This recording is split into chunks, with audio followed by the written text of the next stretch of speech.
Taigi, sveiki visi atvykę į dar vieną mano Taigo video. Taip, norėjau parodyti jums šitą TikToką prieš pradedant. Paliksiu kūrėjos linką description'e, kadangi čia yra mano kurtas TikTokas. Manau, jisai gerai parodė tokią summary, kas buvo šiais metais. Ir, šie metai Eurovizijos, atsiprašant, lopizda. Dramos ten, dramos va ten.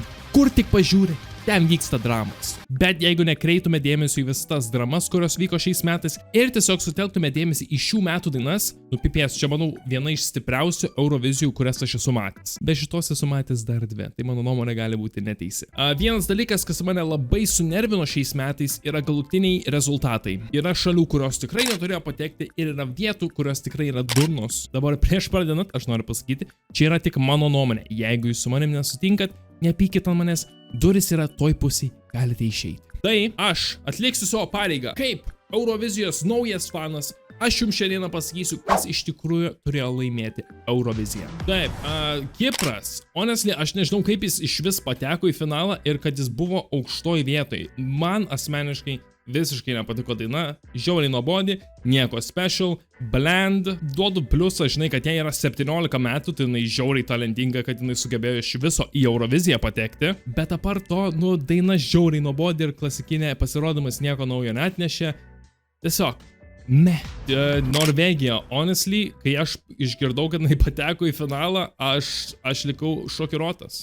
Man šiaip asmeniškai daina visai nuobodė, jos vokalai geri, pasirodymas kietas, aš jai duosiu baunės taškų, nes jos gitaristas Machine Gun Kelly, tai visai kietai tai. Bet apart to, aš again nesitikėjau, kad jinai net finale bus, bet jinai geresnė už praeitas dvi, tai duosiu bent ją. Va daina, kurios aš tikrai nepagaunu, nesuprantu, kodėl jinai taip aukštai papuolė, yra Portugalija. Absoliutus mid šūdas. Ilgai kovojau, ar dėti Norvegiją aukščiau už Portugaliją. Daviau Portugalijai šitą, nes žinai, visai aukštai užėmė vietą, nors nežinau kodėl. Mano praeitam reaction'e, jeigu jūs jo nematėte, tikrai pažiūrėkite. Aš literaliai kalbėjau, kad čia yra blank slate. Baltas popierius, daug potencialo, nieks neišnaudota. Ir atėjo pusfinalį, atėjo grand finalą, nieko nenustebino, same shit. Neįdomi. Vokietija. Irgi nesuprantu, kaip jinai taip aukštai pateko. Daina visai kieta, pasirodymas okay, I guess. Jo vokalai geri, nemelosiu, bet tikrai nenusipelnė aukštos vietos, kaip jis gavo. 12 vieta, biški per aukšta jam, buvo tikrai geresnių dainų. Lietuva. Šito daina ir jos pasirodymas visiškai man atrodo skirtingi dalykai, nesuprantu, kas ten vyko. Again, jam pasisekė, kad jie gavo tą garantuotą ticket į finalą, nes šiaip aš nemanau, kad jie net būtų patekę. Taip, Gruzija yra viena iš tų dainų, kur aš irgi sakiau, jie nepateks, visai nebloga daina, bet ne finalo material ir jie mane provino wrong, bet honestly, palyginus su kitom dainom, ypač kurios eina vėliau, čia žiauriai tradicinė ir silpna Eurovizijos daina. Kitas dalykas, daina vadinasi Firefighter. Šitas pasirodymas turėjo tiek daug ugnies ir nei vieną kartą, aš jums kartoju, nei vieną kartą jie nebandė užgesinti ugnies. Ir daina vadinasi Firefighter, ugnegesys, žmogus, kuris kovoja su ugnim. Tai kodėl čia tiek daug ugnies ir jūs negesinat jos, Firefighteriai? Kuo arčiau mes vidurio einam, to aš mažiau turiu ką pasakyti apie šitas dainas. Jos nėra blogos, bet ir nėra labai geros, nelabai turi nuomonės. Tai va, Slovenija yra viena iš tų dainų, kur jinai tikrai nebloga ir nusipelnė būti finale, bet apart to, jinai nėra čempionė, bet ir nėra paskutinė. Tiesiog geras middle. Apart to dalyko, kad Judikas labai juokingą komentarą apie jos papus pasakė. Nelabai turiu ką pasakyti daugiau. Aš įdėjau į 19 vietą Lenkiją. Kodėl? Nes jinai nusipelnė būti finale. Dundukė. Jų pusfinalio pasirodymas buvo žiauriai kietas. Daina pati yra, it's decent, normaliai H&M type vibes, bet man jinai patiko net ir kai darau reactioną, sakiau, tikrai viena iš geresnių tų bottom tier dainų ir manau tikrai nusipelnė pasirodyti finale, nes akivaizdžiai daug laiko įdėjo jinai ir daug darbo ir buvo labai gaila pamatyti, kad nepateko, tai norėjau pats ją įdėti į savo imaginary pasaulį, kur Euroviziją valdau aš ir jinai pateko į finalą ir galėjau pasirodyti. Ir jinai tiek daug stengiasi ir jinai laimėjo 19 vietą. Man labai patiko, kai baigėsi Eurovizija šitą, kad visi pradėjo sakyti, norint laimėti Euroviziją, tiesiog bugėjus. Anglija bandė ir akivaizdžiai jam nepasisekė. Nei mano liste, nei oficialiuose rezultatuose Anglija nepapolė aukštai ir tradiciškai jie gavo 0 balsų iš žiūrovų. Iki šiol vis dar labai juokinga. Aš duosiu jam vieną dalyką. Jų pasirodymas buvo labai įdomus ir geras. apart to dalyko, kad labai homoseksualus ir, nu, žinai, aš esu daug kartų sakęs, aš nesu prieš homoseksualus, jeigu jums tai patinka, viskas normaliai, bet, nu, gal nerodykit tiek daug sexual tension su vyrais, kai mano močiutė ir vaikai gali žiūrėti. Suomija, nu, jie paliko, man atrodo, daugam įsimintiną pasirodymą ir jie net nenorėjo to daryti. Apparently, aš to nemačiau, bet daug kas sakė, kad to pagrindinio atlikėjo, kuris ieškojo savo šortų pasirodymę, kiaušai išslydo, kai užsidėjo šortus, tai jo, įdomiai. Apart to, daina, jeigu atimi pasirodymą, nėra gera.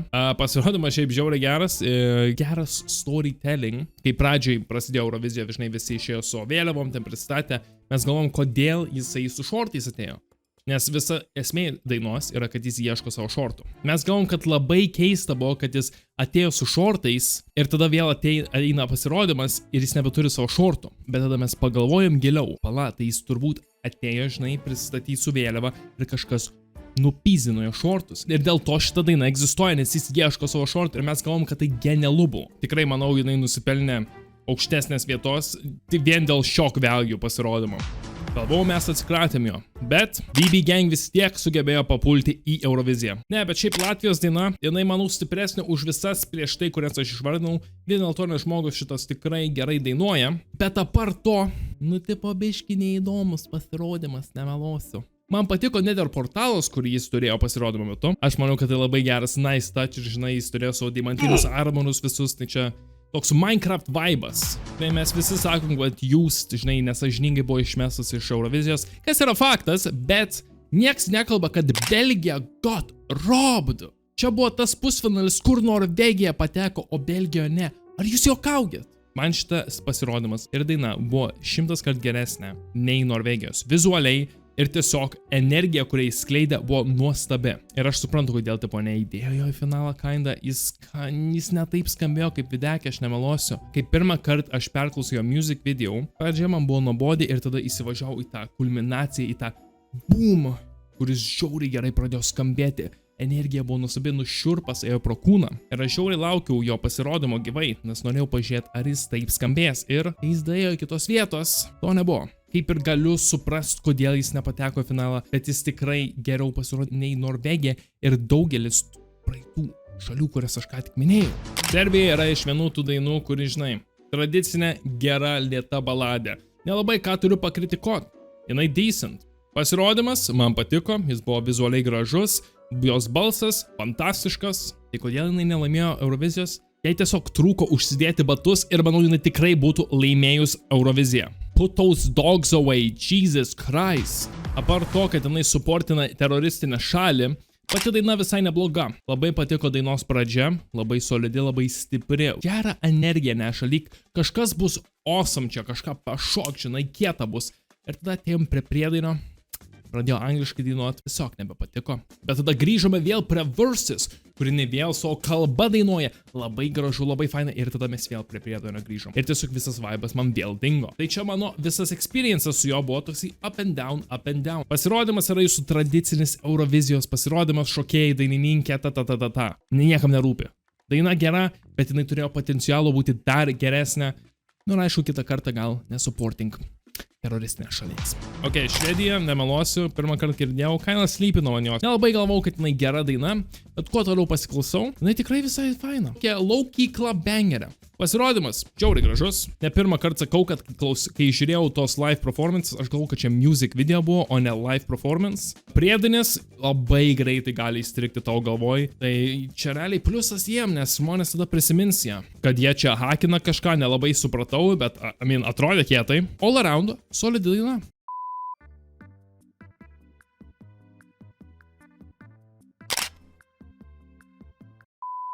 Aš jums turiu vieną dalyką pasakyti, kad Austrija got robbed. Vidury jų pasirodymo viena kamera užfryzino ir mes negalėjome pamatyti The Vibe, kurį mes matėm pusfinalį ir kodėl jinai pateko į finalą. Daina absoliutus bangeris.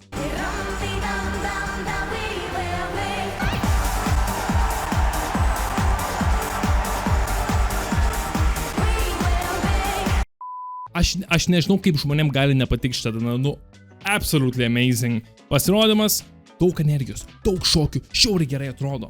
Man asmeniškai šitos dainininkės batai labai patiko. Nežinau kodėl, bet kiekvieną kartą, kai jis sulinkė kojas, žiauriai kietai atrodo. Aфиgiena, solidi daina ir kad gavo tokią mažą vietą, nu aš galiu tik kaltinti Eurovizijos technikinės problemas. Manau, visi jūs laukite šito labiausiai, visiems buvo įdomu, kur aš padėsiu Lietuvą.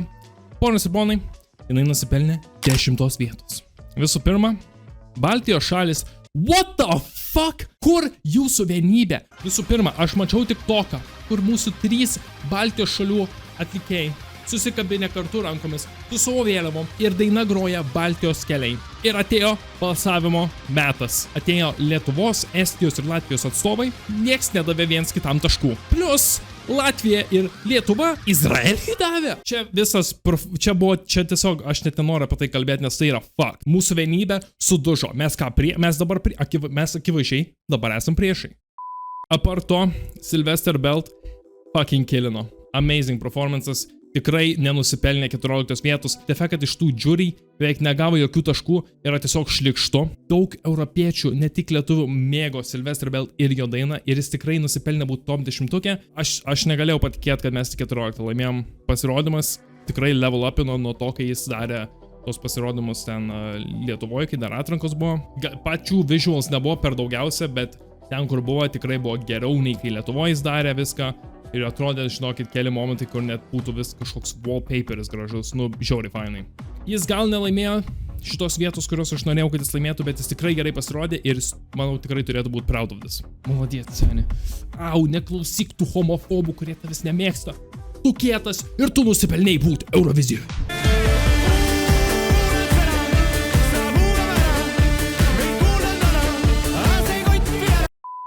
Tiktais 20 vietą.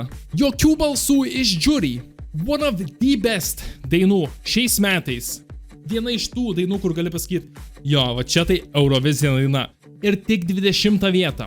Portugalija gavo aukštesnį vietą nei šitas bangeris. Jų energija, kaip jie su minia dirbo, kaip jie tiesiog ant scenos buvo top tier. Top 10-tukininkai. Ir tik tai. Apie 20 vietą net neturėjo būti kalbos. Ta pati galiu pasakyti apie Armeniją, nuostabiai pasirodė, nuostabi energija, žiauriai catchy daina, beatas, kaip rajonas sakytų, aфиgenas. Vienas iš tų retų momentų, kur su visa žiūri, visų balsavimų sutinku, 8 vietą, solidi daina, biški trūko iki aukštesnės vietos, bet tikrai labai įsimintina ir gera daina. Bet ir ką aš dabar besakyčiau, žmonės vis tiek supyks ant manęs, nes tiem, kuriam labai patiko šitą dainą ir pasirodymas, sakys, kaip tu drįsti ją žemiau padėti nei iš tikrųjų buvo. Bet ir aišku, žmonės ant manęs pyks, kuriem nepatiko šitą dainą, sakys, kodėl jinai taip aukštai. Airijos daina, žiauriai gera. Pasirodymas, man biški per daug buvo. Man visai patiko visas vibas, visas tas tema šitos dainos. Nu, bet galėjo biški sumažinti satanizmo. Dabar čia tiem, kuriem nepatiko pasirodymas. Jeigu jūs tiesiog išjungtumėt pasirodymą, pasileistumėt pačią dainą, na, šiaip žiauriai gera. Ir, nu, again, man biški viena daina labiau patiko nei šita, dėl to aš ją padėjau biški žemiau. Bet šiaip, kuo daugiau klausausi, tuo labiau man jinai patinka ir jinai nusipelnė 7 vietos.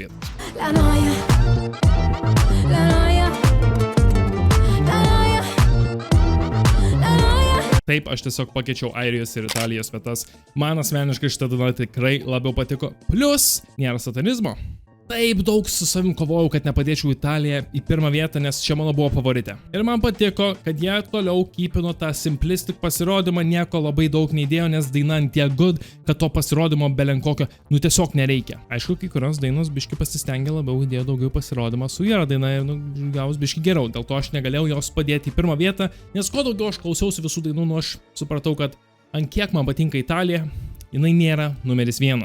Top 5-tukas The Big Leagues. Ir taip, aš padėjau Just Klein į 5 vietą, nes jis nusipelnė būti finale. Štai kur visa problema pasidėjo su šiais metais. Jūs išmetėte dainą, kuris suvienijo Europą. Make it make sense. Dabar aš negaliu pasakyti, kad šita daina yra flawless tobula. Ne, yra biški problemų. Jo pasirodymas gyvai, jo dainavimas gyvai nebuvo toks pats geras kaip per videką. Tik įvaizdžiai, biški talento mažiau. Tai dėl to aš į 1 vietą ar į 3 vietą neįdėjau, bet jis tikrai nusipelnė top 5-tuką. Nu, ar jūs girdėjote tą?